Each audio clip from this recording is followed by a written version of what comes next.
خلصوي یره شیعگان کافر دي هلکه څنګه کافر دي مسلمان وته موږ هم نه وایو هلکه څنګه کافر دي ځان نه کلمه جوړه کړې ده څنګه یې جوړه کړې ده لا اله الا الله محمد رسول الله علي ولي الله ووصي رسول الله وخليفته بلا هلکه څه شی جوړ کړی دي علي ولي الله ورپسې د ځان نه تړلې ووصي رسول الله ځان نه تړلې وخليفته بلا فصل د ځان نه تړلې نو تا خو محمد رسول الله د ځان نه ورسره تړلې ستا کلمې کې هم د لا اله الا الله پسې فوراً محمد رسول الله قرآن کې نه دی راغلی دا خو تا ځان نه تړلې او اشهد ان لا اله الا الله واشهد ان محمدا عبده ورسوله کې شته چې کله د لا اله الا الله وي بیا به په همدقه ځای ودرېږي او دا خلک چې وایي چې دا اول لا اله الا الله آدم صفی الله وا بیا لا اله الا الله عیسی روح الله بیا لا اله الا الله نوح نبی الله بیا لا اله الا الله موسی کلیم الله بیا لا اله الا الله ابراهیم خلیل الله دا کوم ځای کې لیکلي دا قرآن کې وخا تورات کې وخا انجیل کې وخا زبور کې وخا دا یې چېرته ما دا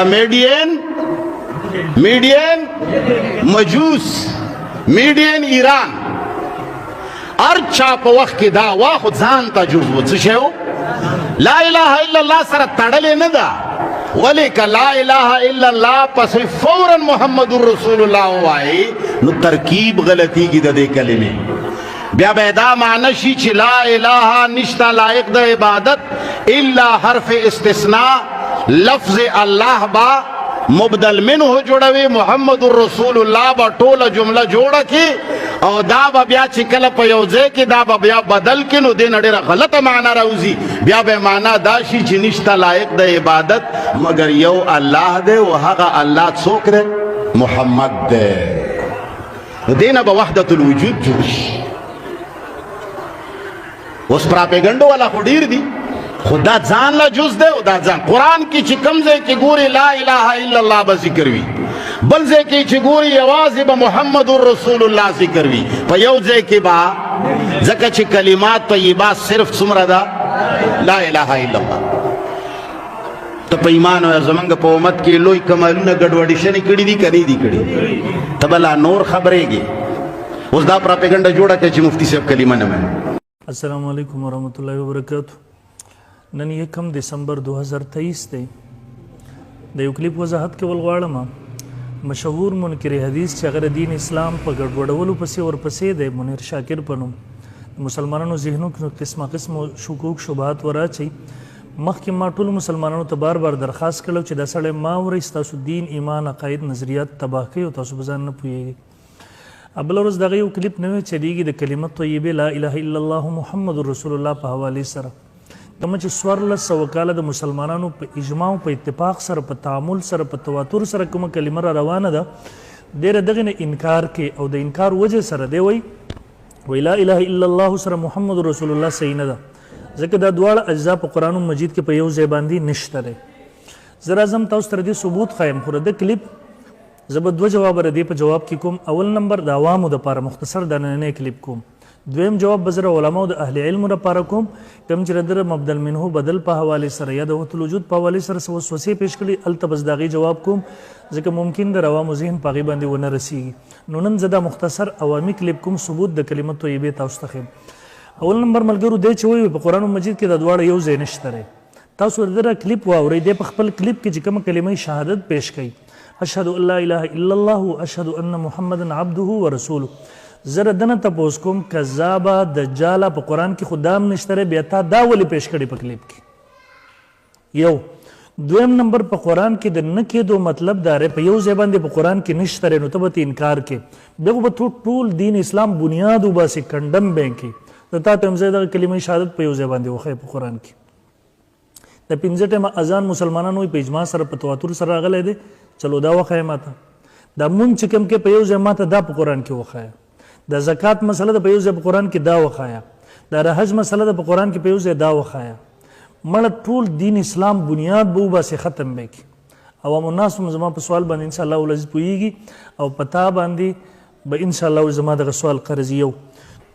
نو دا سوال چې دا په قرآن کې په یو ځای نشته یا حدیثو کې نشته نو دا د غلط فهمي ده او غلط بیاني ده. په خپله دا غریب د قرآن نم نه دی خبر، د حدیث مبارکو نه ثابت خبر او نه څه علم شته.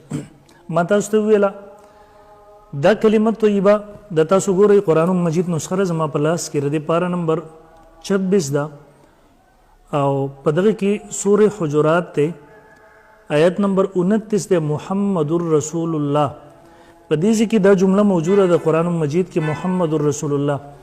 دویم نمبر دا زما سره قرآن مجید په لاس کې ده سورې محمد د دې آیات نمبر 19 لا اله الا الله. دا په قرآن مجید کې لا اله الا الله، دا په قرآن مجید کې محمد رسول الله. کلمه طیبه جوړه ک لا اله الا الله محمد رسول الله کوم چې دوه اجزاري دواړه په قرآن کې شته. باقی رده دا اشکال چې په یو ځای نشته. نو ما ته ویل چې کوم کلمه شهادت ته وې چلو ما ته دغه په قرآن کې په یو ځای وخایه، چلو ما ته اذان چې کوم وې دغه په یو ځای په قرآن کې وخایه، منځ وخایه، زکات وخایه، حج وخایه، یو شی به په قرآن کې په یو ځای باندې. دا ضروري نه چې احکامات کلمې د ټولې په یو ځای په قرآن مجید کې راغلي او خامخا قرآن مجید کې راغلي. نو یو دویم نمبر دا زما سره لاس کې کتاب دی حافظ ابن قیم رحم الله کتاب دی تفسیر القرآن لابن قیم جلد 1 صفحہ 169. دے فرمائی اجمع المسلمون على ان الكافر اذا قال لا اله الا الله محمد رسول الله فقد دخل في الاسلام. مسلمانانو په دې اجماع کړی دی چې کافر دا کلمه وایي، کومه کلمه د اسلام کلمه طیبه چې ورته ویل شي هغه کومه د حدیث نقل کوي اجماع د مسلمانانو لا اله الا الله محمد رسول الله. یعنی دا مسلمانانو په اجماع سره د مسلمانانو په تواتر سره راغلی ده. دریم نمبر دا په حدیثو کې مشتره دی چې دا تاثر کې چې دا په حدیثو کې نشته. دا مشهور محدث او مفسر مفسلم امام د تفسیر طبری د دې جلد نمبر دی 4 د صفحه نمبر 92 ده. د په صحیح سند سره نقل کې سند زم حدثنا محمد بن الحسين قال حدثنا احمد بن المفضل قال حدثنا اسباط عن السدي. وګر حدیث نقل کې پوره په سند سره په صحیح سند سره به مخکې نقل کې فجعل القوم يحدثون النبي صلى الله عليه وسلم ويقولون يا رسول الله لو رأيت أسامة ولقيه رجل فقال الرجل لا اله الا الله محمد رسول الله. الله رسول هغه صحابي د اسامه رضی الله تعالی مخې ته دا کلمه ویل لا اله الا الله محمد رسول الله. صحابه کرام خو سکه کافران هم چې کله د صحابه کرام مخې ته کلمه ویلا صحابه کرام د رسول الله صلی الله علیه وسلم اق کلمه دا ولا اله الا الله محمد رسول الله. په صحیح سند سره په سند باندې خبرې ته تیاریم او مسلم کتاب کې د یو بل کتاب کې دغه درخم د کتاب الاسماء والصفات د قاعده په کتاب کې امام بیهقی رحم الله نقل کړی دغه صفحه نمبر 126 کې آیات نقل کوي بیا دغه په صحیح سند سره بیا دغه وهي لا اله الا الله محمد رسول الله مرفوع حدیث نقل کوي دغه لاندې پوره کلمه طیبه هغه دی خای. نو اول نمبر دا په قران کې مشتره، دویم نمبر دا په اجماع سره را روانه ده، دریم نمبر احادیث کې مشتره تقریبا د 100 نه زیات حدیث په دې باندې زه خو دې شم. سلورم نمبر ګوره قران مجید دی. اوس کته ته وسوړی چې ما ته قران مجید په حدیثو کې وخای نو دا کماقت دی، کمقلتوب دی، بیوقوفتوب دی.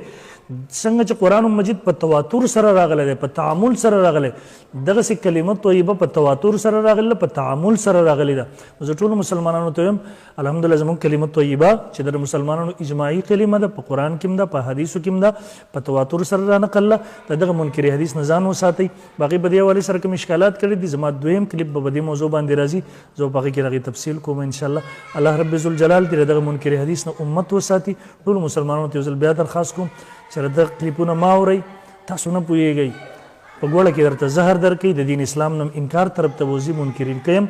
الله دې ټول مسلمانان د وسوسو نه وساتي. جزاکم الله خیرا. السلام علیکم.